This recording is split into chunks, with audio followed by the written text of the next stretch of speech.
Un momento devocional con el pastor Víctor Manuel Buitrago. Y quiero hacer una oración por sanidad. Puede ser que uno de ustedes que esté viendo en este momento necesite sanidad. O puede ser que una persona más adelante, porque hay personas que ven nuestro culto en diferido, entonces vamos a orar para que sean sanados. La Biblia dice que el Señor llevó nuestras enfermedades y por su llaga fuimos nosotros curados. Padre, ahora yo te ruego, en el precioso nombre de Jesús, Señor, que tú pongas tu mano de poder y de sanidad sobre las personas que en este momento están enfermas. Yo pido en el precioso nombre de Jesús, que por la sangre de Jesucristo, por las llagas del Señor Jesucristo, por la obra que Él hizo en el Calvario y por su resurrección, Señor, estas personas que están enfermas reciban en este momento la sanidad. Glorifícate tú, Señor, en el cuerpo de estas personas. No importa la enfermedad, si es cáncer, no importa, Señor, si es hepatitis, no importa, Señor, si es el COVID-19, la enfermedad que sea, Señor, para ti nada es imposible. Y ahora, en el precioso nombre de Jesús, yo pido que pongas tu mano de poder y de sanidad sobre estas personas que están ahora viendo este programa, Señor, y pido que tú obres sanándolas en el nombre del Señor Jesucristo, por el poder del Señor Jesucristo. Gracias, Señor. Aceptamos esa sanidad en el nombre de Cristo Jesús. Amén. Amén. Amén. Muy bien. Estamos tratando de estudiar, de mirar la obra de Cristo. Vimos ya la obra de Cristo en el pasado, la obra de Cristo en el presente, y hoy vamos a hablar de la obra futura del Señor Jesucristo. Es decir, esta es la tercera parte de esta serie de 3. Esta es la última que vamos a tocar aquí. Entonces, vamos a hacerlo para la gloria de nuestro Dios. Vamos a empezar leyendo lo que dice Lucas capítulo 1, versículos 32 y 33. Él será muy grande y lo llamarán Hijo del Altísimo. El Señor Dios le dará el trono de su antepasado David y reinará sobre Israel para siempre, y su reino no tendrá fin. Recordemos que toda la obra de Cristo, pasado, presente y futura, todo fue predicha desde el inicio mismo de la historia del hombre. Cuando usted lee en Génesis capítulo 1, en el versículo 3, que dice que dijo Dios sea la luz y fue la luz, no estaba hablando ni de la luz del sol, ni de la luz de la luna, ni de las estrellas, no estaba hablando de ese tipo de luz. Estaba hablando del plan de redención eterno que fue planificado desde antes de la creación del mundo. En Génesis 3:15, cuando el Señor está lanzando el juicio contra Eva, contra la simiente de Eva, contra la serpiente, contra la simiente de la serpiente, vemos otra vez allí vaticinado, profetizado todo lo que tenía que ver con el Señor Jesucristo, cómo vendría, cómo moriría y cómo Satanás podría pensar en una aparente victoria, pero el texto termina diciendo: pero la simiente de la mujer, es decir, hablando de Cristo Jesús, le aplastará la cabeza a la serpiente y la destruirá. Luego, a través de toda la Biblia, pasando por los profetas, por los salmos, e iniciando su cumplimiento con la anunciación, con el nacimiento, el ministerio, la pasión, la resurrección y el traslado al cielo. Todo eso tiene que ver con lo que es la parte de la vida, de la obra pasada de Cristo Jesús, pero al mismo tiempo profetizada. El Señor Jesús está en el cielo y Él va a venir para restaurar su reino. El Señor comienza su trabajo futuro y lo comienza de la siguiente manera. Vamos a leer lo que nos dice Pablo en la primera carta a los tesalonicenses, en el capítulo 4, versículos 15 al 18. Les decimos lo siguiente de parte del Señor. Nosotros, los que todavía estemos vivos cuando el Señor regrese, no nos encontraremos con Él antes de que antes de los que ya hayan muerto. Pues el Señor mismo descenderá del cielo con un grito de mando, con voz de arcángel y con el llamado de trompeta de Dios. Primero, los creyentes que hayan muerto se levantarán de sus tumbas. Luego, junto con ellos, nosotros, los que aún sigamos vivos sobre la tierra, seremos arrebatados en las nubes para encontrarnos con el Señor en el aire. Entonces estaremos con el Señor para siempre.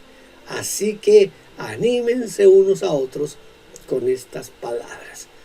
Estoy pensando en que uno se aprende los textos en una versión y después le queda complicado leer otra versión. Este texto me lo sé de memoria en Reina Valera del 60. Y ya tratar de decirlo en la nueva traducción viviente es un poco más complicado. Aunque es más fácil las palabras, pero bueno. Recuerde esto. El Señor había hecho una promesa. Él había dicho allá en Juan 14:3, le dijo a los discípulos, volveré. ¿Sí? Volveré y los recibiré, los atraeré a mí mismo para que donde yo esté, allí también estén ustedes. Aunque Él no explicó cómo se iba a cumplir esta parte de lo que Él estaba prometiéndole a los discípulos y a sus seguidores, el pasaje que acabamos de leer de primera a los tesalonicenses nos da un poquito más ese tipo de detalles. Miren lo que dice: descenderá del cielo con voz de mando. La nueva traducción viviente, que es la que acabé de leer, dice con un grito de mando. Eso es como un grito, esos gritos de guerra que se hacían en un tiempo, pero que invitaban a la victoria, a que hubiera victoria.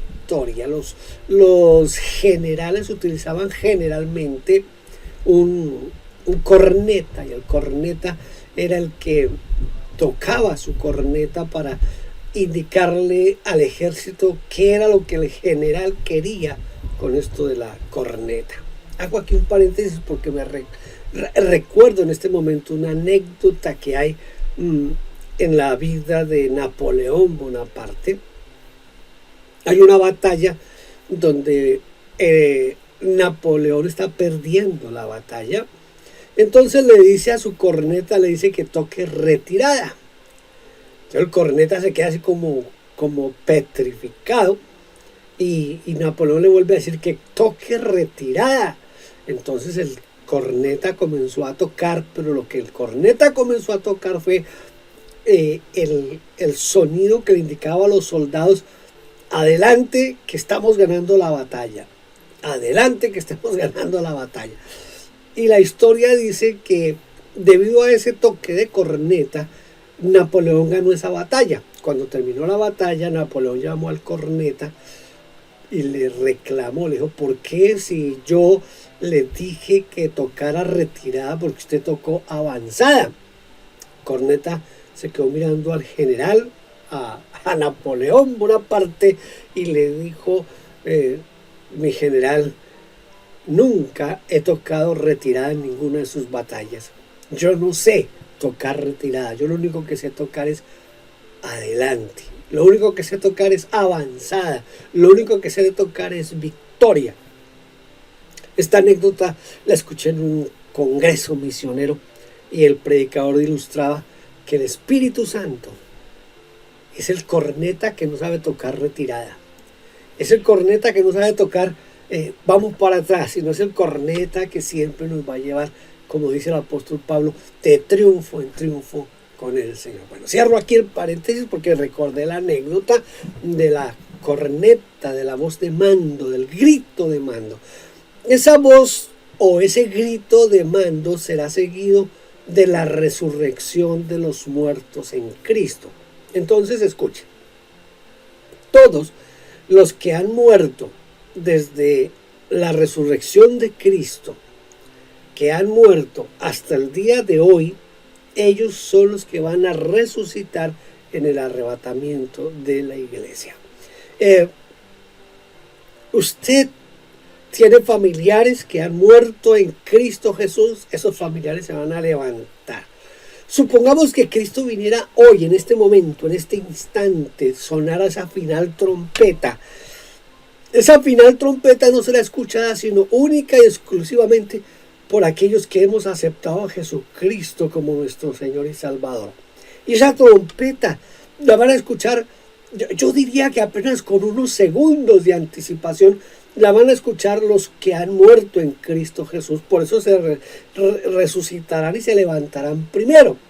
Pero si Cristo viniera, por ejemplo, en este instante y sonara la trompeta, todos los muertos de todo el mundo que murieron creyendo en Cristo Jesús se levantarían de una vez, sus cuerpos transformados, glorificados, para encontrarse con sus almas, sus espíritus y el Señor allá en las nubes. Inmediatamente después de esto, en un abrir y cerrar de ojos, nosotros que estamos vivos seremos transformados, nuestro cuerpo será glorificado y seremos transformados para reunirnos con el Señor en las nubes. Es decir, no conoceremos muerte. Si Cristo viviera en este momento, no conoceríamos muerte. Seríamos transformados y llevados al cielo de una vez. Fíjense bien este misterio que les voy a revelar.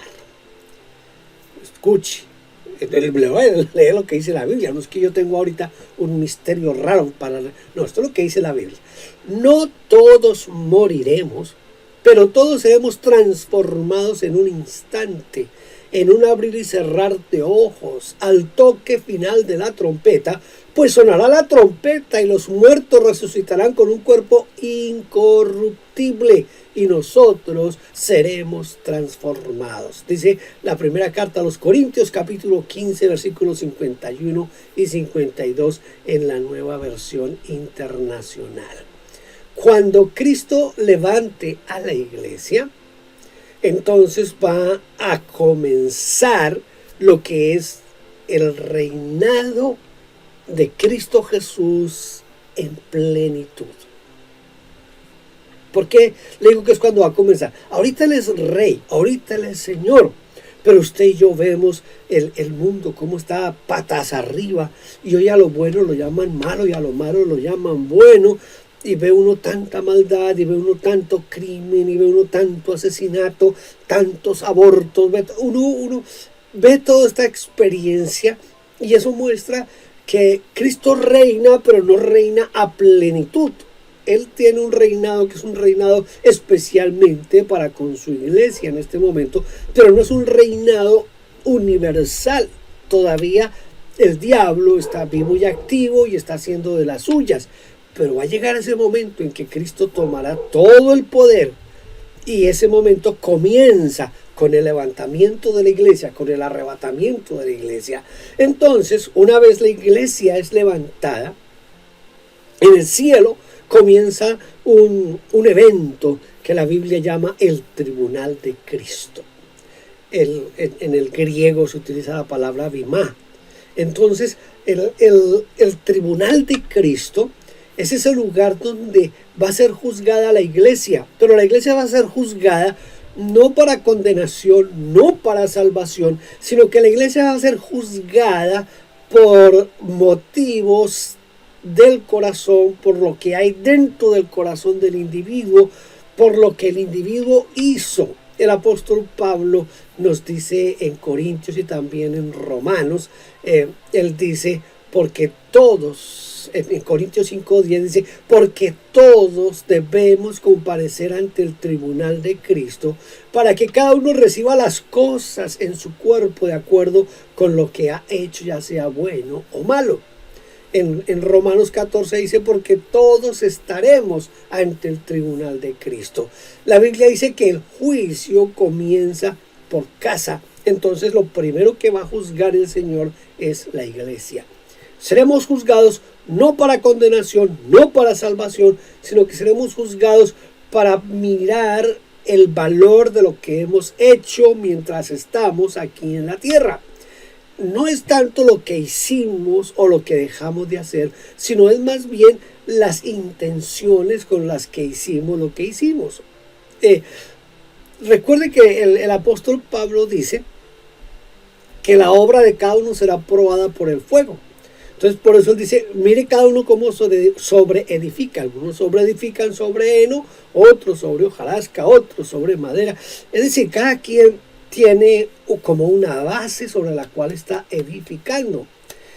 Haciendo un paralelo con lo que dijo el Señor Jesucristo, que unos edifican sobre la arena, pero otros edifican sobre la roca. Aquí Pablo nos está diciendo, unos edifican sobre heno, otros sobre hojarasca, otros sobre madera, pero otros edifican sobre oro, sobre piedras preciosas. El apóstol Pablo nos está diciendo que todos estamos edificando y que llegará el momento en que esa obra será probada por el fuego de Dios. Entonces el fuego de Dios va a caer sobre la obra de cada uno de nosotros. Y si hemos edificado sobre heno, o sobre hojarasca, o sobre madera, lo lógico es que todo lo que hayamos hecho se queme, se desaparezca. Pero si hemos edificado sobre el oro, sobre las piedras preciosas, la obra nuestra va a permanecer. Entonces, ¿qué es lo que está mostrando aquí el apóstol Pablo? Que la obra que usted y yo hacemos, tenemos que hacerla pensando en la gloria de Dios, única y exclusivamente en la gloria de Dios. Cuando usted haga algo para el Señor en la iglesia, no lo haga para que su pastor lo vea, no lo haga para que los hermanos de la iglesia piensen, uy, este sí que es un buen cristiano. No, usted hágalo para la gloria de Dios. Cuando usted dé sus ofrendas, sus diezmos, sus primicias, como usted quiera llamar, el dar, eso de ponerle los nombres, a mí me parece a veces que causa más problema que bendición. Cuando usted ofrende, cuando usted dé para el Señor, hágalo para el Señor.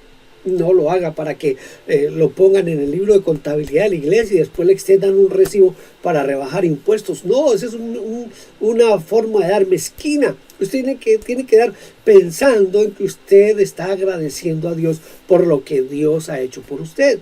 Cuando usted va a la iglesia, no lo haga para que los hermanos lo vean y para que el pastor no lo esté llamando y exhortándolo y regañando. No, usted va a ir a la iglesia porque en su corazón hay un profundo agradecimiento hacia Dios. Cuando usted ora, no lo haga porque es un requisito religioso. Hágalo porque usted ama a Dios y quiere tener un momento de comunión con Él a través de la oración. Cuando usted lea la Biblia, es porque usted quiere y desea conocer el consejo de Dios para acomodarse a las normas de Dios y vivir conforme Dios quiere que vivamos. No lea la Biblia por otra razón, no lea la Biblia por otro motivo, no vaya a la iglesia por otra razón, no ore por razones diferentes a la de adorar a Dios y mantener la comunión con Él. Porque todo lo que usted hace tiene un motivo, está en el fondo de su corazón y solo Dios y usted saben por qué usted está haciendo lo que está haciendo. Eso es lo que va a ser juzgado en el tribunal de Cristo. Luego, después del tribunal de Cristo, vendrán las bodas del Cordero. Es el momento más glorioso, más precioso de la unión de Cristo con su iglesia. Las bodas del Cordero. Ahora, el trabajo futuro de Cristo en conexión con la tierra. Les dije hace un momento que el capítulo 4 nos muestra el momento en que Juan es trasladado al cielo, y todo lo que ve Juan desde el capítulo 4 en adelante de Apocalipsis es todo lo que va a pasar en la tierra y todo lo que va a pasar en el futuro.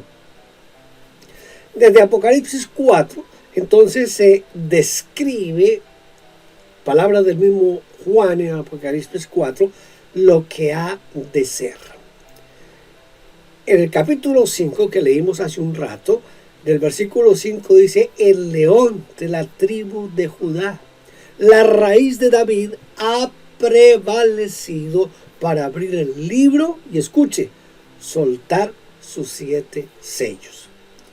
Es decir, que este libro contiene los juicios decretados para esta tierra y sus habitantes apóstatas. El Cordero abre los sellos del libro. Algunos interpretan que el ángel que derrama la primera copa es Cristo mismo, pero yo no encuentro suficiente evidencia para tal interpretación. Lo que yo veo es al Cordero desatando los sellos y los ángeles como ministros servidores ejecutando los juicios de Dios. Entonces, lo cierto es que los juicios de Dios vienen sobre la tierra una vez la iglesia es levantada, es arrebatada. Comienza con los sellos. Esto es un asunto, yo le decía anoche a los hermanos en el templo, porque prediqué esto mismo anoche, yo les decía, esto no es una clase de teología, así que no pretendo llevarlo a ese nivel. Yo quiero que usted reflexione acerca de la obra futura del Señor Jesucristo. Entonces, mire, le explico así a grandes rasgos, a grosso modo, diría mi profesor de primaria. Los 7 sellos comienzan a abrirse y cada sello comienza a mostrar un juicio de parte de Dios. En el 7º sello, con el 7º sello, se comienzan a sonar las 7 trompetas. Y con la 7ª trompeta vienen las 7 copas de la ira de Dios. Entonces, el 7º sello es realmente las 7 trompetas. Pero la 7ª trompeta es realmente las 7 copas de la ira de Dios. En esta obra de juicio, usted puede leer en el capítulo 8 de Apocalipsis, se ve a un ángel delante de un altar con un incensario de oro. Dice, y el ángel tomó el incensario y lo llenó con fuego del altar y lo arrojó a la tierra. Y hubo voces, truenos, relámpagos y un terremoto. Y los 7 ángeles que tenían las 7 trompetas se prepararon para sonar las trompetas. Entonces note cómo este 8º ángel, en este capítulo 8 de Apocalipsis, se muestra al ángel que toma el incensario. Allí hay fuego del altar, es el fuego de Dios. ¿A dónde es arrojado? Es arrojado sobre la tierra. Y comienzan momentos bien complicados y bien difíciles sobre la tierra. ¿Por qué? Porque Dios va, durante el tiempo de la tribulación, cuando la iglesia es levantada y llevada al cielo, aquí en la tierra comienza el periodo de tribulación y gran tribulación.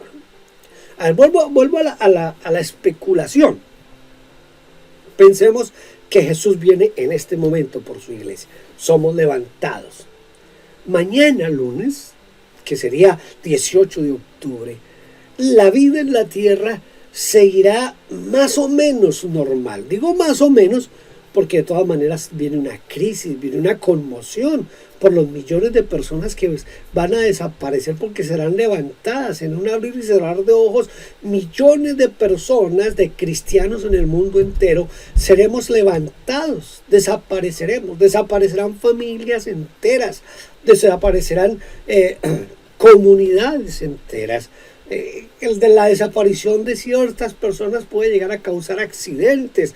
Piense, por ejemplo, en que un piloto que va en un avión de esos que llevan hoy 300, 400 pasajeros, ese piloto es cristiano y Cristo lo levanta, ese piloto desaparece de la nave y se va con Cristo Jesús. Ese avión queda sin ningún tipo de control y lo más seguro es que se estrelle y va a haber una catástrofe de cantidades de muertos, piense en los autobuses, piense en los trenes, tantos cristianos que están hoy trabajando en tantos campos y que el desaparecer, el dejar de atender lo que están atendiendo en su trabajo van a causar problemas, desgracia. Entonces, en cierta manera, la vida el día siguiente del arrebatamiento de la iglesia va a ser hasta cierto punto normal. ¿No? ¿Por qué digo que hasta cierto punto normal? Porque la vida va a seguir. Vendrá el alboroto y tratarán de explicar qué pasó, qué sucedió con toda la gente que se desapareció, todo esto que puede pasar con el arrebatamiento de la iglesia. Pero son cuestiones de 2, 3 días, una semana, 2 semanas, no sé cuánto, que aparecerán las explicaciones, y especialmente las explicaciones que empieza a dar el anticristo al mundo. Entonces el Señor comienza a tratar con Israel principalmente y con las naciones. ¿Por qué con Israel? Pues que, a mí me queda un poquito complicado hablar de esto porque quiero hacerme entender lo mejor posible, pero tenemos que entender un poquito las 70 semanas de Daniel. Recuerde esto aquí a grandes rasgos.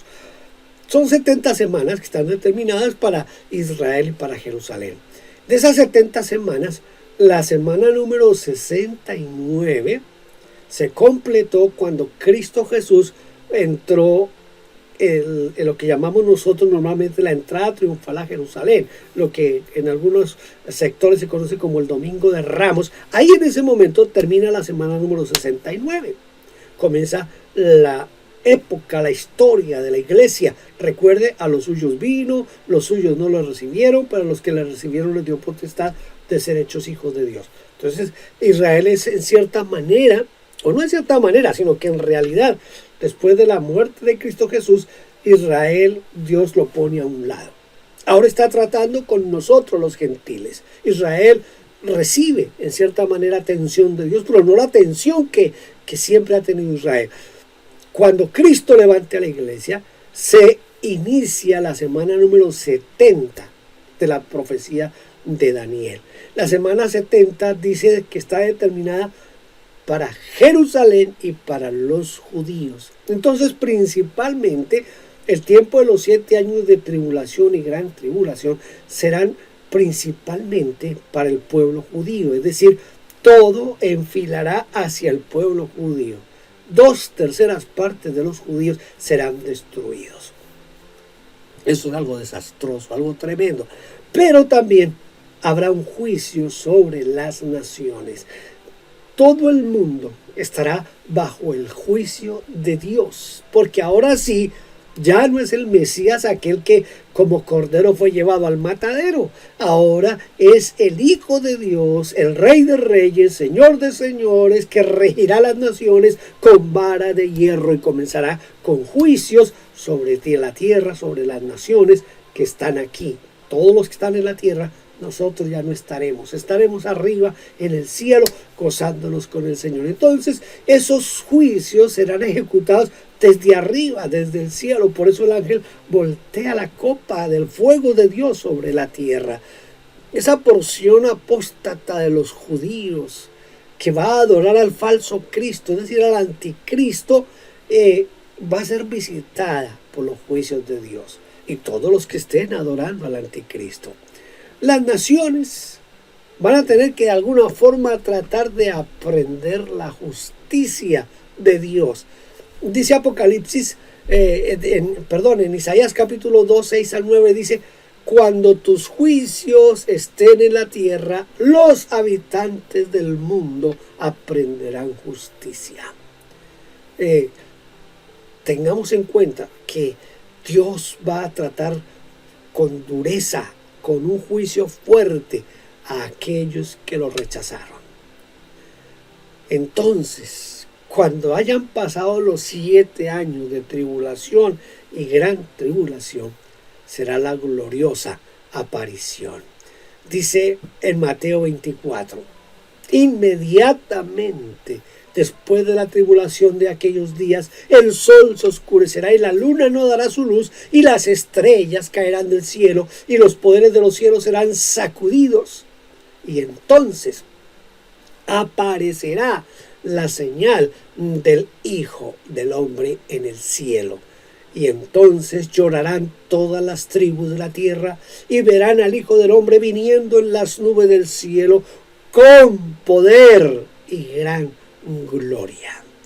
He aquí, Él viene con las nubes y todo ojo le verá, y también los que le traspasaron, y todas las familias de la tierra llorarán a causa de Él. Sí, amén, dice Apocalipsis 1:7. Todo ojo le verá. Todo ojo le verá. Dice también los que lo traspasaron. Ha habido una discusión teológica de quiénes fueron los que lo traspasaron. Si fueron los romanos o fueron los judíos. Juntos lo traspasaron. Porque los judíos lo entregaron a los romanos para que los romanos lo crucificaran. Entonces todos, judíos y gentiles que estén aquí, van a ver al Señor Jesús descender con poder y gloria. Dice también en Apocalipsis, y vi el cielo abierto, y he aquí un caballo blanco, y el que estaba sentado sobre él se llamaba Fiel y Verdadero, y en justicia juzga y hace la guerra. Sus ojos eran como una llama de fuego, y sobre su cabeza había muchas coronas, y tenía un nombre escrito que nadie conocía sino él mismo. Y estaba vestido con una vestimenta bañada en sangre, y su nombre se llama La Palabra de Dios. Y los ejércitos que estaban en el cielo lo siguieron, caballos blancos, vestidos de lino fino, blancos y limpios. De su boca sale una espada afilada para herir a las naciones, y las gobernará con una vara de hierro. Trata el lagar de la ferocidad de la ira de Dios Todopoderoso, y tiene en su vestidura y en su muslo un nombre escrito: Rey de Reyes, Señor de señores, dice Apocalipsis 19, 11 al 16. Ya no es ese cordero manso que fue llevado al Calvario, al que laceraron, al que escupieron, al que golpearon, al que clavaron en la cruz, y que como cordero enmudeció y no abrió su boca. Ya no, eso pasó, eso fue hace más de 2000 años. Ahora Él está sentado a la diestra de Dios Padre, y desde allí va a venir a juzgar, y ahora vendrá como rey, como Señor, vendrá a regir a las naciones como vara de hierro. Mire, a veces nosotros sentimos que como que la vida del cristiano es una vida de derrota, que las cosas están saliendo mal, que pareciera que no hubiera quien pusiera un tate quieto a lo que está pasando en la humanidad. Pues yo le quiero decir en este día que no se preocupe, porque nuestra redención está más cerca que cuando creímos. Cristo viene pronto, y cuando Él venga, vendrá como Rey de Reyes y Señor de Señores. Será el Rey en su gloria. Todo ojo le verá cuando aparezca con esa gloriosa majestad como Rey de Reyes. Dice Habacuc 3:3, su gloria cubrirá los cielos. Su segunda venida personal, visible y gloriosa, será la coronación y la prueba incontestable de su deidad, de su señorío. Su gloriosa aparición silenciará a sus enemigos. Su rechazo termina, y su gloria como rey designado del Dios y gobernante sobre la tierra que Él compró con su sangre comienza en ese preciso momento. Dice el apóstol que toda rodilla se doblará delante de Él, y toda lengua confesará que Jesucristo es el Señor, para gloria de Dios Padre. Y nosotros los santos vendremos con Él. Cuando Él aparezca, entonces nosotros también vamos a aparecer con Él en gloria. Vendremos llenos de gloria con Él. En ese día de triunfo, de gloria, de victoria, será glorificado por sus santos, y con sus santos será admirado. Y en todos los que lo creen, todos los que creyeron en Él, entonces el Señor será exaltado y glorificado. Será un espectáculo maravilloso cuando traiga a sus muchos hijos con Él, de la gloria a la gloria, todos se conformarán en una sola imagen, la imagen de la gloria de Dios. La obra de juicio del Señor Jesús para mostrar su parte futura. Quiero leerles algunos, si no el texto completo, por lo menos la idea de cada uno de los textos. Sus pies se van a parar en el monte de los olivos y se va a formar un valle, y en ese valle se va a formar el juicio a las naciones. Ante él estará Jerusalén y todas las naciones se van a reunir para una gran batalla. La bestia, el líder del mundo en ese momento, y el hombre de pecado, el anticristo, harán un terrible trabajo en la ciudad para tratar de destruir al Rey de Reyes. El remanente de Israel, esos pocos que quedaron, porque 2/3 partes serán destruidas, quedará un remanente pequeño, va a orar en angustia por la liberación. Así que la venida del Rey de Reyes, traerá esa liberación. Entonces van a gritar de alegría y van a decir en ese día: he aquí, este es nuestro Dios, lo hemos esperado y Él nos salvará. Este es el Señor, lo hemos esperado, nos alegraremos y nos alegraremos. Su salvación es con nosotros. Isaías 25:9. Durarán poco tiempo después de que han sufrido clamando, cuando reaccionen y clamen al Señor, y el Señor aparece en las nubes para liberación completa de ese pequeño remanente. Van a dar la bienvenida a ese que una vez rechazaron. Bienaventurado el que viene en el nombre del Señor. Él peleará, va a pelear contra las naciones. Es lo que se conoce en la Biblia como la batalla del Armagedón. Tendrá lugar entonces esa batalla, y en ese valle que se va a formar, la bestia y los reyes de la tierra y sus ejércitos se reunieron para hacer guerra contra el que estaba sentado en el caballo y contra su ejército. Dice Apocalipsis 19:19. Perdón, pero su oposición de repente se hará añicos. Lo que dice Apocalipsis 19:20.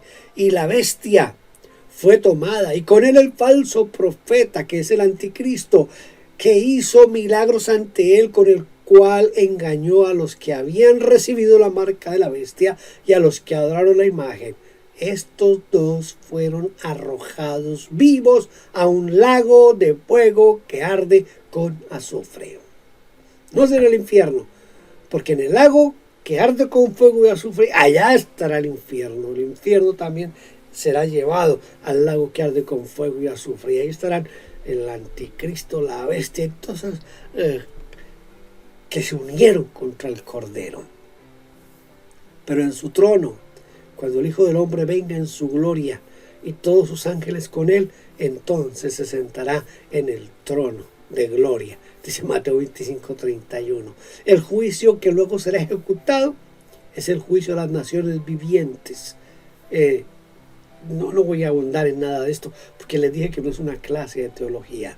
Y como tercer aspecto, las glorias del reino de Dios. En los días de estos reyes, el Dios del cielo establecerá un reino que nunca será destruido, y el reino no será dejado a otras personas, sino que se partirá en pedazos y consumirá todos estos reinos y permanecerá para siempre. Daniel 2:44. Vi en la noche visiones, y aquí uno como el Hijo del Hombre vino con las nubes del cielo, y vino a los antiguos de días, y lo robaron cerca de él. Y le fue dado dominio y gloria y un reino para que todas las personas, naciones e idiomas le sirvan. Su dominio es un dominio eterno que no pasará, y su reino que no será destruido. Daniel 7:13. El Señor Jesucristo y sus santos reinarán con él sobre la tierra y sobre este reino. Él hablará paz a las naciones, a las paganas, desde luego, dice Zacarías 9:10. Con justicia juzgará a los pobres y reprenderá con equidad a los mansos de la tierra. Isaías 11:4. Y escuche, todo lo que el Señor Jesucristo tiene va a estar bajo sus pies. Todo, absolutamente todo lo que ha sido creado estará bajo sus pies. Pero vendrá el trono blanco. Y en el trono blanco habrá una segunda resurrección u otra resurrección, que es la de los muertos que no han creído en Cristo y tienen al fin un juicio para ser condenados y lanzados al lago que arde con fuego y azufre. Y entonces llegará el fin. Voy a leer lo que dice primero a los Corintios 15, 24 al 28. Entonces llega el fin, cuando habrá entregado el reino a Dios, sí, el Padre, cuando habrá puesto todo el gobierno y toda autoridad y poder, porque debe reinar hasta que haya puesto a todos los enemigos bajo sus pies. El último enemigo que será destruido es la muerte. Y cuando todas las cosas sean sometidas a él, entonces también el Hijo mismo estará sujeto a aquel que puso todas las cosas debajo de él, para que Dios sea todo en todos. Primera a los Corintios 15, 24 al 28. El Señor reinará, va a reinar, va a gobernar con vara de hierro, y cuando termine todo eso, el Señor Jesucristo mismo le dirá a Dios Padre: te entrego, te devuelvo todo, porque ya he cumplido. Y entonces Dios será el todo en todos. Gloria a Dios por eso. Cuando usted sienta que no vale la pena servir al Señor porque como que todo está perdido, recuerde que Cristo Jesús viene por segunda vez y se va a acabar la injusticia, el sufrimiento, la enfermedad, porque reinará el Dios de poder y lo va a hacer con vara de hierro. Y nosotros como iglesia estaremos gobernando con Él. Y eso tiene que alentarnos a mantenernos fieles al Señor en santidad, en consagración y hacer todo para la gloria de Dios. Padre, yo te doy gracias en este día por cada uno de los que han estado aquí escuchando tu palabra, por los que la van a escuchar más tarde. Y te ruego que sea tu Espíritu quien lleva a cada uno a las verdades que tú quieres que entendamos, Señor. Gracias en el precioso nombre de Jesús. Amén. Amén. Gracias por vernos. Déjenos su huella suscribiéndose y comentando. No olvide campanita y compartir. Dios le bendiga.